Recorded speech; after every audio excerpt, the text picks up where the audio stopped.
Welcome to career making institute. बच्चे आज हम फिर आ चुके हैं केमिस्ट्री का लेक्चर नंबर 4 लेके, जिसमें हम पढ़ रहे थे टाइप्स ऑफ केमिकल रिएक्शन, जिसमें कि हमारा आज का टॉपिक रहने वाला है डिस्प्लेसमेंट रिएक्शन, जिसमें कि हमने डिस्कस कर लिया था कॉम्बिनेशन रिएक्शन, डिकम्पोजिशन रिएक्शन और टाइप्स ऑफ डिकम्पोजिशन रिएक्शन भी हमारा कंप्लीट हो चुका था। आज हम पढ़ेंगे displacement reaction. Displacement reaction is also called chemical reaction, है ना, ये केमिकल रिएक्शन है, इसी में हम पढ़ेंगे। पहले मैं आपको बता देती हूँ कि डिस्प्लेसमेंट रिएक्शन होती क्या। डिस्प्लेसमेंट रिएक्शन करने के लिए हमें रिएक्टिविटी सिटीज का आइडिया होना चाहिए, ठीक है। सबसे पहले ये जो वर्ड है डिस्प्लेस, ठीक है, डिस्प्लेसमेंट रिएक्शन, डिस्प्लेस का मतलब क्या होता है। जब डिस्प्लेसमेंट रिएक्शन में हम पढ़ेंगे क्या होता है कि एक मोर एक्टिव एलिमेंट जो होता है वो लेस एक्टिव एलिमेंट को डिस्प्लेस करके खुद उसकी जगह पे आ जाता है, ठीक है। उसके लिए हमें रिएक्टिविटी सीरीज का आइडिया होना चाहिए कि कौन सा एलिमेंट किस एलिमेंट को डिस्प्लेस कर सकता है। उसके पास रिएक्टिविटी सीरीज को पैटर्न को ऑब्जर्व करके तभी हमें पता चलेगा कि ये एलिमेंट डिस्प्लेस कर सकता है या फिर नहीं। जैसे कि मेरे पास एक केमिकल रिएक्शन है, मान लो आपके पास आयरन है, आयरन रिएक्ट कर रहा है कॉपर सल्फेट के साथ, ठीक है। अब क्या होगा, iron is more reactive than copper. Iron जो है वो कॉपर से ज्यादा रिएक्टिव होता है, क्योंकि अगर हम रिएक्टिविटी सीरीज को ऑब्जर्व करें तो आयरन ऊपर आता है और कॉपर नीचे। इसका मतलब आयरन जो है उसके पास कैपेसिटी है कॉपर को डिस्प्लेस करने की, तो वो कॉपर को डिस्प्लेस कर सकता है। तो जैसे ही हम आयरन के कॉपर सल्फेट के साथ रिएक्शन करवाएंगे तो आयरन क्या करेगा, कॉपर को डिस्प्लेस कर देगा, then they convert iron sulphate और कॉपर जो है वो आपका डिस्प्लेस हो जाएगा, ठीक है। तो this reaction is called displacement reaction. इसमें क्या हुआ, एक मोर एक्टिव एलिमेंट ने लेस एक्टिव एलिमेंट को डिस्प्लेस कर दिया, ठीक है। फॉर एग्जांपल, एक और एग्जांपल जैसे इसमें देखिए कि हमारे पास जैसे जिंक ले रही हूं मैं, ठीक है, एक हाईली रिएक्टिव मेटल है, देन कॉपर सल्फेट सोल्यूशन, फिर हमने उसे साल्ट सोल्यूशन में ऐड किया, कॉपर सल्फेट है ना, सल्फेट का साल्ट है उसमें ऐड करेंगे तो क्या रिएक्शन होगी, जिंक जो है वो मोर रिएक्टिव है एज कंपेयर टू कॉपर, तो जिंक क्या करेगा, कॉपर को डिस्प्लेस कर देगा, यानी सोल्यूशन बन जाएगा जिंक सल्फेट और आपका जो कॉपर है वो रिमूव हो जाएगा, डिस्प्लेस हो जाएगा, ठीक है। तो this reaction is called displacement reaction. इसमें क्या हो रहा है कि जो मोर एक्टिव एलिमेंट है वो लेस एक्टिव एलिमेंट को क्या करता जा रहा है, डिस्प्लेस करता जा रहा है, ठीक है, डिस्प्लेस करता जा रहा है। This reaction is called displacement reaction, जिसमें क्या होता है कि जो मोर एक्टिव एलिमेंट होते हैं वो क्या करते हैं, जो मोर एक्टिव एलिमेंट होते हैं वो लेस एक्टिव एलिमेंट को क्या कर देते हैं, डिस्प्लेस कर देते हैं, ठीक है। तो डिस्प्लेसमेंट रिएक्शन में हम बोल सकते हैं it is a chemical reaction in which more active element, जो more active element होता है वो क्या करता है, डिस्प्लेस कर देता है लेस एक्टिव एलिमेंट को, displaces less active element. This chemical reaction is called displacement reaction, ठीक है। ये यहाँ पे मैंने आपको बताया हुआ है कि डिस्प्लेसमेंट रिएक्शन क्या है, एक केमिकल रिएक्शन है जिसमें क्या होता है कि एक मोर रिएक्टिव एलिमेंट जो है वो डिस्प्लेस कर देता है लेस रिएक्टिव एलिमेंट को, चाहे वो दोनों केस में होता है, मतलब कंपल्सरी नहीं है कि वो मेटल हो या फिर नॉन मेटल हो, वो मेटल भी हो सकते हैं बच्चे, नॉन मेटल भी हो सकते हैं, ठीक है। टेक ऑफ पार्ट मतलब मेटल भी डिस्प्लेसमेंट रिएक्शन में पार्ट ले सकता है और नॉन मेटल भी ले सकते हैं। सब इंपॉर्टेंट रिएक्शन, ये वही रिएक्शन है जो जस्ट मैंने अभी एक्सप्लेन की। इसमें क्या हो रहा है कि आयरन जो है उसको हम डिप कर रहे हैं कॉपर सल्फेट सोल्यूशन में। मान लो आपके पास कॉपर सल्फेट सोल्यूशन है, आपने उसमें आयरन की नेल्स डाल दी, तो क्या होगा, डिस्प्लेसमेंट रिएक्शन हो जाएगी, कॉपर जो है, आयरन जो है वो कॉपर को डिस्प्लेस कर देगा और सोल्यूशन जो है वो आपका बन जाएगा आयरन सल्फेट, ठीक है। और कॉपर आपका क्या हो गया बच्चे, यहाँ पे डिस्प्लेस, क्योंकि यहाँ पे पहले कॉपर सल्फेट यानी एक्वस फॉर्म में था, लेकिन डिस्प्लेस होने के बाद कॉपर जो है वो सॉलिड में है ना डिस्प्लेस बाहर आ गया। The iron nail becomes brownish, iron nail किस कलर की होती है, ब्राउन कलर की होती है, और कॉपर सल्फेट सोल्यूशन का कलर होता है बच्चे ब्लू, ठीक है। तो जब आप ब्लू कलर के, उसका कलर चेंज हो जाएगा, जब कलर चेंज होगा तो हमें कंफर्म हो जाएगा कि डिस्प्लेसमेंट रिएक्शन हो चुकी है, ठीक है। जैसे हम उसमें ब्लू कलर के कॉपर सल्फेट सोल्यूशन में ब्राउनिश कलर की क्या डालेंगे बच्चे, आयरन नेल्स को डालेंगे तो उसका कलर चेंज हो जाएगा, ठीक है, कलर उसका आ जाएगा, फेड होना शुरू हो जाएगा। जैसे उसका कलर फेड होना शुरू हो जाएगा इससे कंफर्म हो जाएगा कि जो रिएक्शन हो रही है वो कौन सी हो रही है, डिस्प्लेसमेंट रिएक्शन हो रही है, ठीक है। क्योंकि हमने केमिकल रिएक्शंस में पढ़ा था ये उसकी करेक्टरिस्टिक्स रह चुकी है कि कोई भी केमिकल रिएक्शन में क्या होता है, कलर चेंज होता है, ठीक है। जब भी केमिकल रिएक्शन होती है तो एलिमेंट्स अपना कलर चेंज करती हैं। ओके, जैसे देखो ये वही एक्सपेरिमेंट बताया हुआ है, ठीक है। इसमें क्या हो रहा है कि आप देखिए कॉपर सल्फेट का सोल्यूशन कैसा है, ब्लू कलर। ब्लू कलर का है, इसका मतलब ब्लू कलर ये क्या है आपके पास बच्चे, copper sulphate, salt type, salt solution है, ठीक है। कॉपर सल्फेट का साल्ट सोल्यूशन है, उसमें डिप किया जा रहा है आयरन नेल को। आयरन नेल को उसमें डिप करेंगे थ्रेड के साथ टेस्ट ट्यूब में, थ्रेड के साथ उसमें डाला गया है टेस्ट ट्यूब में, ठीक है, सोल्यूशन। जैसे आयरन नेल को उसको डिप कर रहे हैं तो धीरे धीरे उसका सोल्यूशन का कलर जो है वो फेड होना शुरू हो जाएगा, ठीक है। जैसे कलर फेड होना शुरू होगा इसका मतलब आपका जो कॉपर है वो डिस्प्लेस होना शुरू हो गया है and the solution then convert into iron sulphate, ठीक है। ये यहाँ पे आपका पीबी मतलब बच्चे लेड होता है, ठीक है। Lead is also more reactive than copper, lead भी कॉपर को डिस्प्लेस कर सकता है। क्लोराइड साल्ट है, तो यहाँ पे लेड जो है पीबी जो आपका है वो कॉपर क्लोराइड साल्ट है, ये आपका lead is more reactive than copper, तो ये क्या करेगा PbCl2 यानी लेड क्लोराइड बन जाएगा और कॉपर आपका डिस्प्लेस हो जाएगा as compared to solid form, ठीक है। ये रिएक्शन आपको यहाँ पे दी गई है। तो zinc and lead are more reactive than reactive element than copper. जो जिंक है और जो लेड है वो दोनों जो है वो काफी ज्यादा रिएक्टिव है एज कंपेयर टू कॉपर। इसका मतलब उनके पास कैपेसिटी है, वो कॉपर को डिस्प्लेस कर सकते हैं। तो that was why this reaction is called displacement reaction, ठीक है। इस रिएक्शन को कहा जाता है डिस्प्लेसमेंट रिएक्शन। जैसे आपको यहाँ पे बताया एक क्वेश्चन है, क्या डिस्कस किया जा रहा है, इसमें पूछा जा रहा है सबसे पहले कि आपको बताना है कि इनमें से कौन सी एग्जांपल जो है जो शो कर रही है कि डिस्प्लेसमेंट रिएक्शन हो रही है। कॉम्बिनेशन ऑफ मीथेन, मीथेन को कंबाइन करना, भाई जब कंबाइन हो रही है तो वो डिस्प्लेसमेंट रिएक्शन नहीं ना होगी, वो तो कौन सी रिएक्शन होती है, कॉम्बिनेशन रिएक्शन होती है, ये तो हमने पढ़ा है ना। तो ये कौन सी रिएक्शन है, कॉम्बिनेशन, मतलब ये डिस्प्लेसमेंट रिएक्शन तो नहीं हो सकती। अगली है photosynthesis in plant, plant photosynthesis करते हैं है ना, तो वहां पे भी डिस्प्लेसमेंट रिएक्शन, प्लांट फोटोसिंथेसिस करते हैं तो कौन सी रिएक्शन होती है, वहां पे भी ये मतलब डिस्प्लेसमेंट रिएक्शन तो नहीं होती है, एलिमेंट्स डिस्प्लेस तो नहीं होते हैं। रस्टिंग ऑफ आयरन, आयरन को रस्ट लग जाना, zinc reacting with copper sulphate, ये जस्ट अभी एक्सप्लेन किया है ना। तो ये है कि जिंक जब कॉपर के साथ रिएक्ट करेगा, कॉपर सल्फेट के साथ रिएक्ट करेगा तो रिएक्शन क्या हो जाएगी, zinc sulphate than copper displaces. तो हमारे अकॉर्डिंग तो ऑप्शन होगा डी, ठीक है।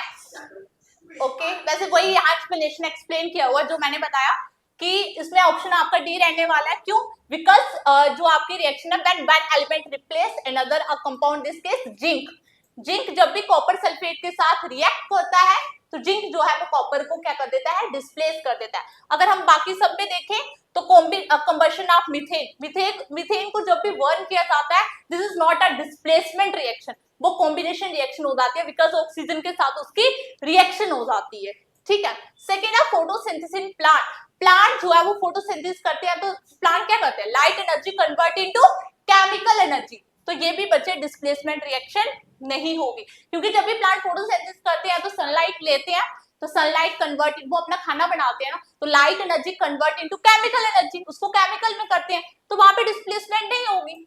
उसके बाद है रस्टिंग ऑफ आयरन, भाई रस्टिंग ऑफ आयरन तो ऑक्सीडेशन रिएक्शन होती है, ठीक है, वहां पे ऑक्सीजन के साथ आयरन रिएक्ट कर जाता है, तो this reaction is called oxidation, वहां पे भी डिस्प्लेसमेंट रिएक्शन नहीं होगी। अब आपका लास्ट बचता है डी, जिसमें क्या है कि जिंक जब भी रिएक्ट करता है कॉपर सल्फेट के साथ तो zinc is a more reactive, that was why zinc क्या करता है, डिस्प्लेस कर देता है कॉपर को, और आपके पास जो सोल्यूशन है वो हो जाता है जिंक सल्फेट, ठीक है। जिंक जब भी कॉपर के साथ रिएक्ट करेगा, कॉपर साल्ट के साथ, then convert zinc sulphate plus copper, ठीक है। ओके बच्चे, ये थी हमारी डिस्प्लेसमेंट रिएक्शन। हमने कॉम्बिनेशन डिस्कस कर ली, उसके बाद डिकम्पोजिशन डिस्कस कर ली, टाइप्स ऑफ डिकम्पोजिशन भी डिस्कस कर लिया हमने, अभी डिस्प्लेसमेंट भी डिस्कस कर लिया। नेक्स्ट हमारी है double displacement reaction. Double displacement reaction क्या होती है बच्चे, देखो डबल डिस्प्लेसमेंट रिएक्शन मैक्सिमम जो है ना उसमें होता क्या है कि दोनों पॉइंट्स चेंज होते हैं, ठीक है। जैसे फॉर एग्जांपल मेरे पास कोई रिएक्शन है, ठीक है, मेरे पास कोई रिएक्शन है, जैसे मेरे पास एक सोल्यूशन है बेरियम क्लोराइड, मेरे पास एक सोल्यूशन है बेरियम क्लोराइड। अच्छा मैं कोई सिंपल एग्जांपल ले लेती हूँ जिसपे पास मेरे दो, एक ले लेते हैं sodium sulphate plus barium chloride. ठीक है, सबको पता है यहाँ पे ये जो भी रिएक्शन है जिसमें क्या केटाइन भी है एनाइन भी है, पॉजिटिव चार्ज भी इन्वॉल्व है, आयनिक फॉर्म में रिएक्शन है ना, जिसमें क्या होगा दोनों एक्सचेंज होंगे।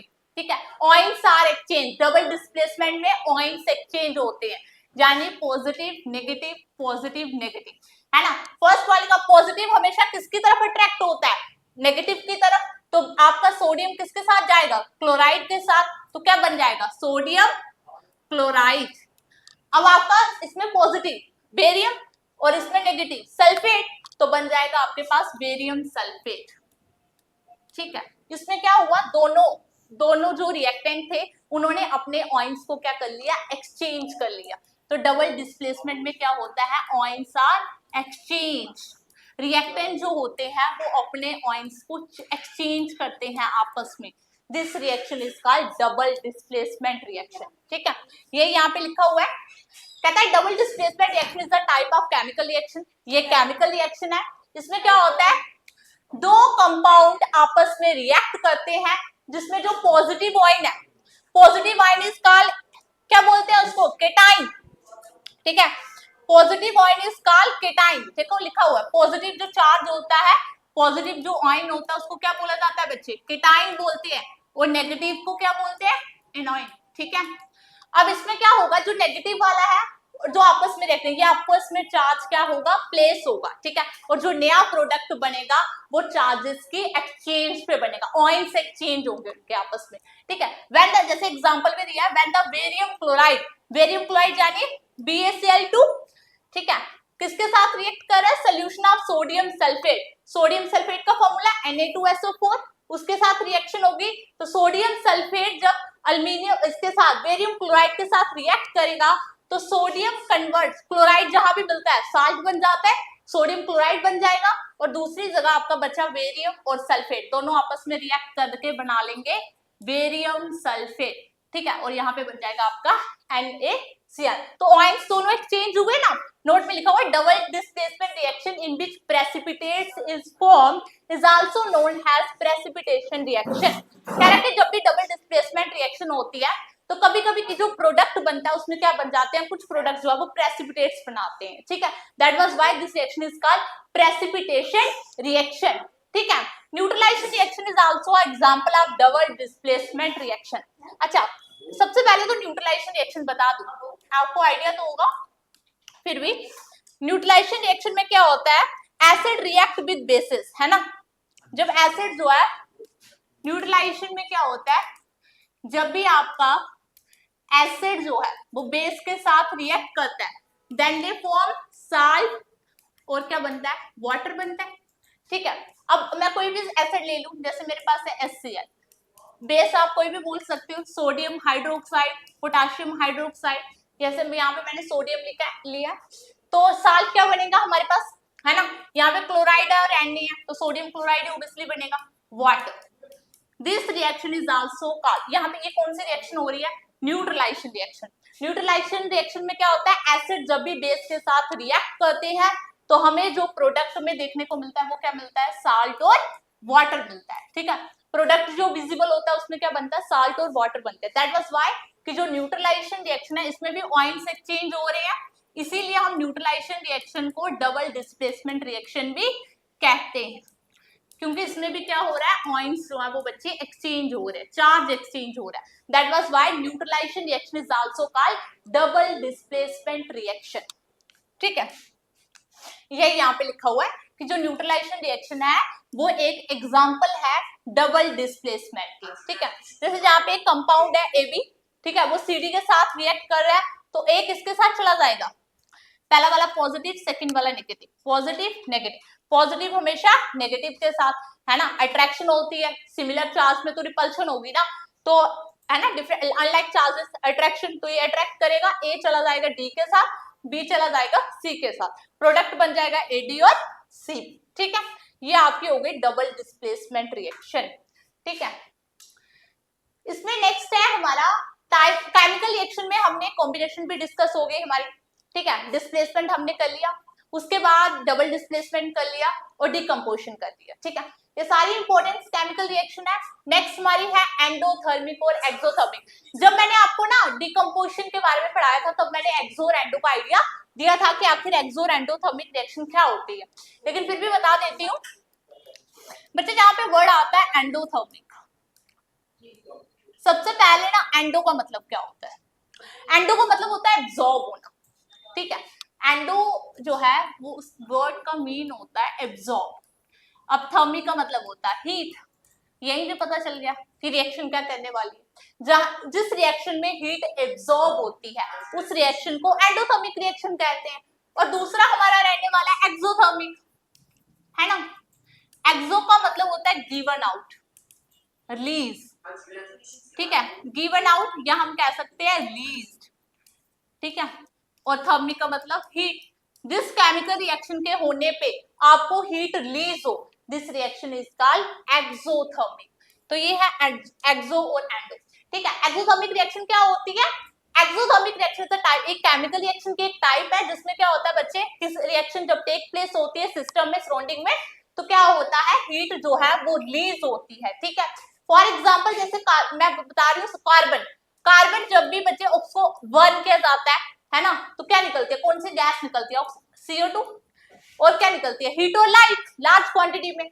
तो ये क्या बन गई आपकी, जब आपको हीट और लाइट गिवन हो रही है, this reaction is called exothermic reaction.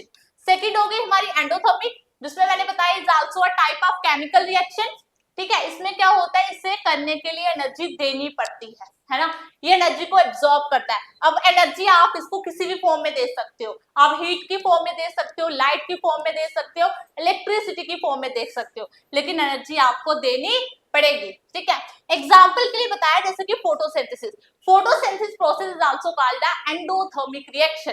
जो फोटोसिंथेसिस रिएक्शन होती है ना, वो हमारी कौन सी रिएक्शन होती है? एंडोथर्मिक। पेपर में ये क्वेश्चन बड़ी बार पूछा गया कि जो फोटोसिंथेसिस रिएक्शन होती है वो एक्सो है या एंडो, क्यों? उसके पीछे रीजन भी पूछा, गिव रीजन। बच्चे जो फोटोसिंथेसिस है वो कौन सी रिएक्शन होती है? एंडोथर्मिक। बिकॉज प्लांट को खाना बनाने के लिए सनलाइट की नीड है, जरूरत है, दैट वाज व्हाई ये एनर्जी को क्या करते हैं, सनलाइट को एब्जॉर्ब करते हैं, है ना, सनलाइट को एब्जॉर्ब करते हैं। जब एब्जॉर्प्शन की बात आ जाती है तो रिएक्शन हो जाती है एंडोथर्मिक। इसीलिए फोटोसिंथेसिस कौन सा प्रोसेस है, कौन सी रिएक्शन है, ये केमिकल रिएक्शन है, लेकिन कौन सी? एंडोथर्मिक। उसके बाद हम बात कर लेते हैं जैसे कि रिस्पायरेशन का भी पूछा जाता है। जो रिस्पायरेशन प्रोसेस है, रिस्पायरेशन प्रोसेस में जो रिएक्शन होती है ना, जो हम करते हैं, this reaction is called exothermic. क्योंकि रिस्पायरेशन में होता क्या, ग्लूकोज टूटता है, ब्रेक डाउन ऑफ ग्लूकोज, है ना, हम ऑक्सीजन लेते हैं तो ग्लूकोज को तोड़ते हैं, जब ग्लूकोज ब्रेक होता है तो लार्ज क्वांटिटी ऑफ एटीपी निकलते हैं, भाई एनर्जी निकलती है ना, एनर्जी रिलीज होती है। जब तक ग्लूकोज ब्रेक डाउन नहीं होगा, एनर्जी नहीं मिलेगी, हमारी बॉडी फंक्शन कैसे करेगी? पॉसिबिलिटी नहीं है ना। तो दैट वाज व्हाई रिस्पायरेशन, जो रिस्पायरेशन होता है वो कौन सी प्रोसेस रिएक्शन होती है? एक्सोथर्मिक। और photosynthesis is called endothermic reaction, ठीक है। ये इसमें लिखा भी हुआ है नीचे मैंने कि फोटोसिंथेसिस स्लाइड में बताया हुआ है कि ये क्या करता है, हीट को एब्जॉर्ब करते हैं, सनलाइट से लेते हैं, ठीक है, देन दे कन्वर्ट, फिर वो क्या बनाता है, कार्बन डाइऑक्साइड बनती है, वाटर बनता है, ग्लूकोज बनता है। ये रिएक्शन आपको फोटोसिंथेसिस वाली तो रिएक्शन आती होगी, छोटे छोटे बच्चों को आती है। 6 टाइम CO2, 6 टाइम और क्या चाहिए इनको, वाटर, क्या बनता है, ग्लूकोज बनता है, C6H12O6 प्लस 6 टाइम O2 और निकलती है एनर्जी ATP, ठीक है। बायोलॉजी की फॉर्म में एनर्जी को ATP कहा जाता है, ठीक है, हम एनर्जी भी बोल सकते हैं, कोई बड़ी बात नहीं है, ठीक है। ये आपकी एक्सो हो गई, एंडो हो गई। उसके बाद यहाँ पे क्वेश्चन दिया गया है, क्वेश्चन क्या बोल रहा है, select the appropriate state symbols of the product given has X and Y in the following chemical reaction by choosing the correct option from table given below। एक रिएक्शन दी गई है, ठीक है, उसमें वहां पे ना सिंबल यूज किया है प्रोडक्ट में X और Y। आपको बताना है X और Y यहाँ पे किस स्टेट में प्रेजेंट होंगे, यानी सॉलिड होंगे, लिक्विड होंगे, या फिर गैसेस की फॉर्म में होगा। किस फॉर्म में होगा बताइए, आपका किस फॉर्म में होगा? देखिए रिएक्शन क्या है, जिंक था सॉलिड, किसके साथ रिएक्शन हो रही है बच्चे? Sulphuric acid H2SO4 aqueous form में होता है ये। तो रिएक्शन जब होगी, जिंक इज द मोर, है ना, मोर रिएक्टिव एलिमेंट, तो जिंक जो है वो हाइड्रोजन को डिस्प्लेस कर देगा। रिएक्शन हो जाएगी जिंक सल्फेट प्लस गैस निकलेगी हाइड्रोजन। सबको पता है हाइड्रोजन गैस है, तो बाई की जगह तो भाई गैस है, वाई तो एक गैस है क्योंकि हाइड्रोजन को रिप्लेस करना है, वाई की जगह गैस आएगा, जिंक सल्फेट सॉलिड फॉर्म में बन जाएगा, प्रेसिपिटेट्स बन जाएंगे। ढूंढिए कहाँ पे ये ऑप्शन, वाई आपका गैस बनेगा, है ना। और जो एक्वस फॉर्म है, सॉरी जिंक सल्फेट जो है वो आपका हो जाएगा बच्चे एक्वस फॉर्म में, ऑइंस आ जाएंगे, है ना, एक्वस फॉर्म में, यानी ZnSO4 आपका हो जाएगा एक्वस फॉर्म में और गैस निकल जाएगी, यानी X आपका रहने वाला है एक्वस, ठीक है। जहां हम इसमें कई बार ये प्रेसिपिटेट्स बन जाते हैं इसमें, ठीक है, इसमें प्रेसिपिटेट्स का फॉर्मेशन हो जाता है, ठीक है, इसीलिए हम इसको ZnSO4 को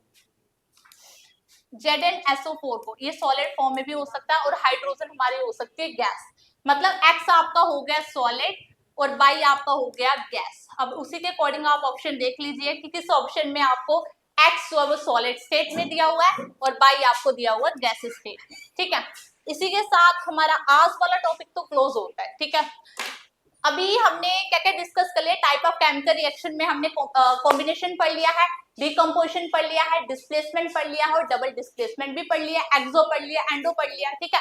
कल आज रिएक्शंस के बारे में 1 मिनट में और हम पढ़ेंगे रिडॉक्स, ठीक है। उसके बाद हमारा लास्ट टॉपिक रहेगा चैप्टर का क्रोजन और रेसिडिटी, जिसके बाद हमारा ये चैप्टर क्या हो जाएगा, क्लोज हो जाएगा, ठीक है।